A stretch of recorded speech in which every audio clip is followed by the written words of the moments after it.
கர்த்தருடைய பரிசுத்தமான நாமம் மகிமைப்படுவதாக.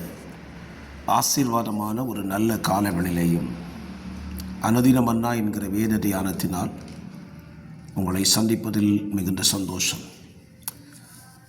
கிருபையாய் கர்த்தர் கொடுத்த ஒரு நல்ல நாளுக்காக கர்த்தரை துதிப்போம். இந்த நாள் இந்த வருடத்தினுடைய 17வது நாள். இந்த நாளின் காலை தியானத்திற்காக 2 ராஜாக்கள் 16ஆம் அதிகாரம் அதனுடைய 8ஆம் வசனத்தை வாசிக்கிறேன். கர்த்தருடைய ஆலயத்திலும் ராஜாவின் அரண்மனை பொக்கிஷங்களிலும் அகப்பட்ட வெள்ளியையும் பொன்னையும் எடுத்து அசீரியாவின் ராஜாவுக்கு காணிக்கையாக அனுப்பினான். இந்த அதிகாரத்தில் இஸ்ரவேலை ஆண்ட ஆகாசனுடைய ராஜாவின் வாழ்க்கை சரித்திரம் எழுதப்பட்டிருக்கிறது. தனக்கு விரோதமாய் யுத்தத்துக்கு வருந்ததான அசீரிய ராஜாவாகிய திக்லாத் பிளேசருக்கு ஆகாஸ் கொடுத்தனுப்பின காணிக்கை. இந்த காணிக்கை அப்படின்னு சொல்லும்போது நம்ம ரொம்ப கவனிக்கணும். இவன் ஒரு ராஜாவுக்கு காணிக்கை அனுப்புகிறான். இந்த காணிக்கை எங்கே இருந்து எடுத்து அனுப்புகிறான் பாருங்கள்.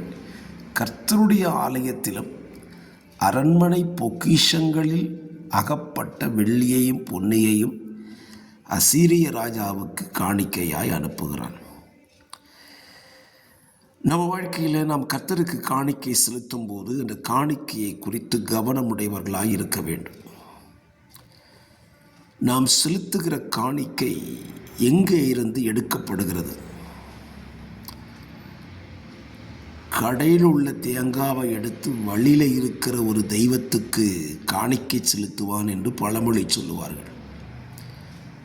நான் சொல்லுவேன், நாம் தேவனுக்கு காணிக்கை செலுத்த வேண்டுமானால் நம்முடைய கையின் பிரயாசத்தில் இருந்து கர்த்தர் நமக்கு தருகிற நன்மைகளிலிருந்து எடுத்துத்தான் கர்த்தருக்கு செலுத்த வேண்டுமே தவிர யாருடைய பணத்தையோ எடுத்து தேவனுக்கு காணிக்கை செலுத்திவிடக்கூடாது.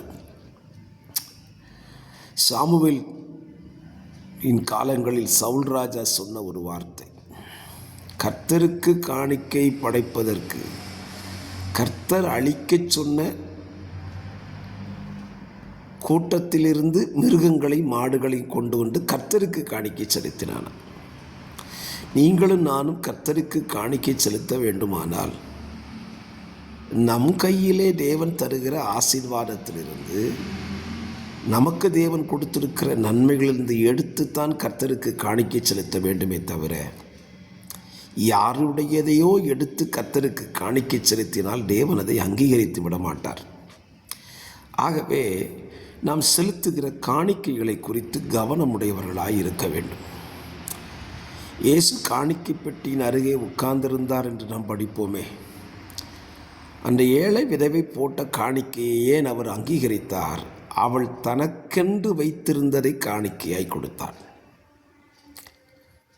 ஆகவே இந்த காலை நேரத்தில் இந்த வார்த்தையை கேட்கிற நீங்கள் பாக்கியவான்கள். உங்களுக்கென்று தேவன் கொடுத்திருக்கிற நன்மைகளில் இருந்து எடுத்து கர்த்தருக்கு காணிக்கை செலுத்துங்கள். இந்த காணிக்கையை செலுத்தும் போது மல்கியால் சொல்லியிருக்கிறாரு, குருடு, முடம், கை ஒடிந்தது, கால் ஒடிந்தது, நசல் கொண்டதை எடுத்து காணிக்கை செலுத்தாதே என்று சொல்லியிருக்கிறார். அநேக கர்த்தருடைய பிள்ளைகள் காணிக்கை செலுத்துகிற காணிக்கையை அவர்கள் கவனிக்கிறதில்லை. போடுகிறது 5 ரூபாயோ 10 ரூபாயோ 100 ரூபாயோ 500 ரூபாயோ விஷயம் அல்ல.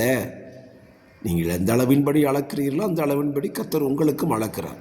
ஆனால் அதை கவனியுங்கள். கிழிந்த காணிக்கையை, செல்லாத காணிக்கையை, அரசாங்கம் ஒத்துக்கொள்ளாததை அல்லது நீங்கள் பொருள் வாங்குகிற கடை ஏற்றுக்கொள்ளாத காணிக்கை எடுத்து காணிக்கை பெட்டியில் போட்டுவிட்டு கர்த்தாவே என்னை ஆசீர்வதியும் என்று சொன்னால் அவர் ஆசீர்வதிக்க மாட்டார். அது சுத்தம் உள்ளதாக இருக்கட்டும், பழுதில்லாததை கர்த்தருக்கு படையுங்கள்.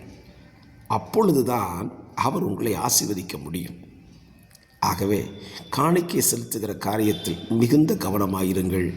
உங்கள் நன்மைக்கு நீங்களே தடையாக இருந்து விடாதிருங்கள். கர்த்தர் இந்த வார்த்தைகளினாலே உங்களை பலப்படுத்தி ஞானத்தினால் நிரப்புவாராக.